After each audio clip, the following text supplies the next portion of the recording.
Shunaqa Abror Muxtor Ali telefonni ololmay qolasiz. Telefon qilsak. Men nima demoqchiman? Mana kichkina qilib, qisqa qilib gapirganda, buni keng bitta respublikani oilaga qarab turib to'g'rilaganda, oilangda sen ham otasan, men ham otaman. Farzandlarimizga har bir oilani otasi prezident bo'ladi.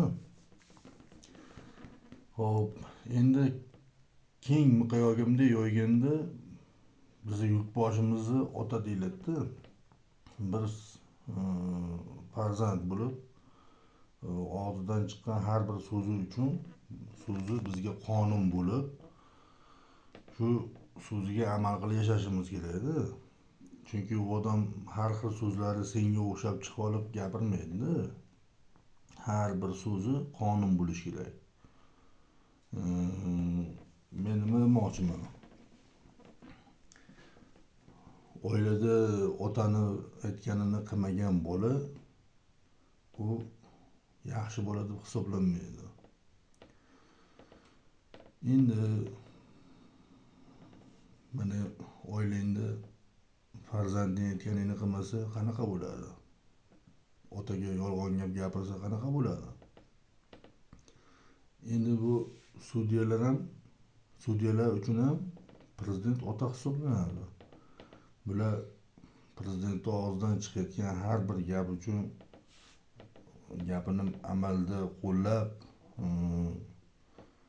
o'sha video yozuv bo'yicha nima deydi? Shu ruxsat berib, xohlasang mana video qil, xohlasang qilma deb ixtiyorni prezident xohishicha qilib xalqqa qo'ysa, ular pravilni ko'ryapti deb hamma ishonadi. Ular ishni pravilni ko'rmasligi uchun video yozuvga ruxsat bermaydi. Sen o'sha nomunofiq va shu haligi munofiq odamlarni yonini olganing, meni o'ylantirganligi uchun senga shu video yozuvlarni qilib tashladim-da.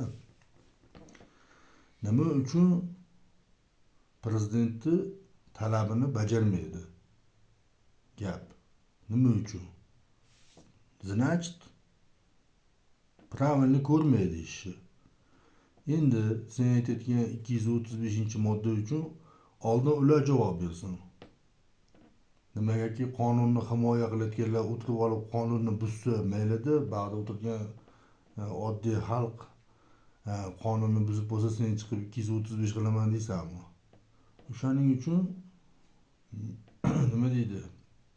Insonni qalbiga, yuragiga haligi udar beradigan gaping uchun men senga atvet qildim.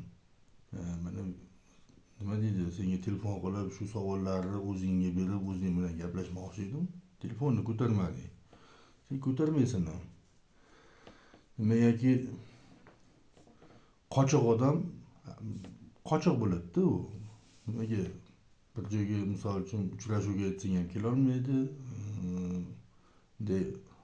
Bir-birimiz bilan aql almashaylik, fikr almashaylik deb telefon qilsa telefonni ko'tara olmaysan. Xullas shunaqa gaplar. 235-moddaga oldin qonunni himoya qilayotganlar javob bersin. Anaqada sen bu yoqdagilarga oddiy xalqqa tuhmat qilyapti, javob bersin deb keyin sen ayt. Ana o'shanda yarashadi. Nimagaki prezident talabini bajarmayaptimi? Oldin ular javob berish kerak. Oddiy xalq nima kambag'al bo'lganligi uchun, lavozimi yo'qligi uchun постоянно qiynalish kerakmi? Постоянно zulmda yashash kerakmi? Ayt. Shu tomonlariga nimaga qaramayapsan? Ilming bor, aqling bor, el tanigan odamsan-ku, lekin shu tomonlarga kelganda aqling tarmaziz qilib bo'ladi-da. Shuning uchun to'g'ri, men ham bu dunyoda hech kim emasman, oddiy odamman, oddiy odamlar qatorida yuraman. Menga u internetda layk ham kerak emas, podpiska kerak emas, obunachilarim kerak emas, menga obuna, men bundan pul ham topmayman, menga keragi ham yo'q. Faqat telefonda chiqib shunaqa noto'g'ri so'zlar aytganing uchun, telefon nomering yo'qligi uchun men konkretni video qilib senga tashladim. Bu seni adresingga boshqalar ko'rsin, meni maqtasin, meni el tanisin. Meni hech kim tanimagani yaxshi. O'shaning uchun hech kim tanimaydigan joylarga borib shu holatda ishlayveraman. Shunaqa nima deydi? Senga o'xshaganlar ko'pligi uchun vatanda ham joy sal kamroq qoldida menga. Shunaqa Abror Muxtorali telefonni ko'tarish kerak. Telefonda gaplashish kerak. Bu qori ekanman, domla ekanman, ozgina ilmim bor ekan deb hammani ishiga tumshuq etib qo'yish ham bo'lmaydi. Balkim u tumshuq sho'r tumshuq bo'lsa ziyon bo'lib qoladi. Ilmi bor, aqlli, namozxon odam o'zini bilib, bir chekkada yuradi. Duch kelgan odamga sen benamozmisan degan savol bermaydi. Namozni o'qigan odam o'zi uchun o'qiydi. O'zini gunohlari uchun, u o'zini foydasi uchun o'qiydi. Namozni o'qib, namoz o'qimagan odamni qo'lni uchida ko'rsatib, sen benamozmisan degani o'shani o'zi senga kifoya. Xudo xolasa, Alloh nasib qilsa, ana shu benamozmisan degan savolingni o'zi senga o'zi kifoya, o'sha yetarli. Shunga u yoqda javob berib olsang bo'ldi. Sog' bo'l.